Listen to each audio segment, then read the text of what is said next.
सीमांचल के इलाके में समय से पूर्व यानी वक्त से पहले तेज और मूसलाधार बारिश होने के नतीजे में, तेज हवाओं के चलने के नतीजे में वहां के मक्का किसानों की तकदीर पे पानी फिर गया है। मक्के की फसल पूरी तरह तबाह हो गई है, खेतों में पानी जम गया है। जो बाद को लगाए गए मक्के हैं उसके पौधे मर रहे हैं, अभी उसका दाना भी नहीं आया है। और एक एक एकड़ में किसानों का 50,000 रुपए से ज्यादा का खर्च हो रहा है। और एक ही फसल है पूरे बिहार में, उस हल्के में कैश क्रॉप के तौर पर, जिससे किसानों की थोड़ी बहुत आमदनी हो जाती थी। क्योंकि उस इलाके में जूट की खेती तबाह हो गई है, धान की खेती तबाह हो गई है, गेहूं की खेती नहीं हो पा रही है।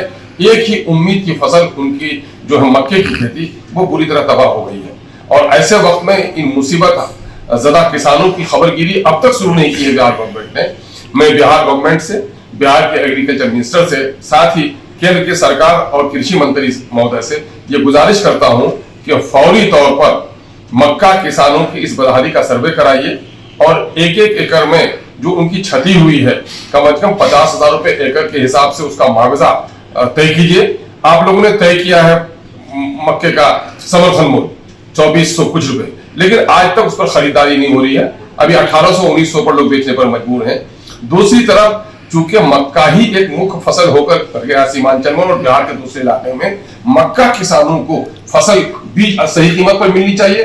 500-700 रुपए किलो बीज खरीदते हैं, वो मक्का खरीदते हैं आप 20 रुपए किलो, 18 रुपए किलो, और फसल जब दाम उसका बीज है 500-700 रुपए किलो लेते हैं। ये बड़ा मसला है। मक्का के लिए बड़ा मसला ये है कि उसके लिए चटाल चाहिए जहां के उसको सुखाया जा सके। मनरेगा से यह काम हो सकता था कि हर एक टोले में, हर एक मोहल्ले में चटाल बन जाता जहां किसान अपने फसलों को सुखा लेते, उनके लिए कोई शेड बन जाता, बारिश में हो तो छुपा लेते। लेकिन ऐसी कोई मदद सरकार की तरफ से नहीं की जा रही है। पूरी खेती लोग राम भरोसे कर रहे हैं और इथेनॉल में इस वक्त मक्के की शदीद जरूरत है और बिहार गवर्नमेंट को बड़ी आमदनी हो रही है उससे, लेकिन न जाने क्यों मक्का के किसानों पर सरकार फौरी तौर पर तवज्जो नहीं दे रही है। मैं बिहार सरकार से, माननीय मुख्यमंत्री जी कहते हैं अक्सर कि साहब राजकोष पर सबसे पहला अधिकार है वो आपदा पीड़ितों का है। किसानों की तकदीर बढ़ रही है, इससे बड़ा आपदा क्या होगा। आपदा विभाग को एक्टिव कीजिए और फौरी तौर पर हमारे किसानों के क्षति का सर्वे कराकर उनको माकूल मुआवजा देने की सरकार बंदोबस्त करे।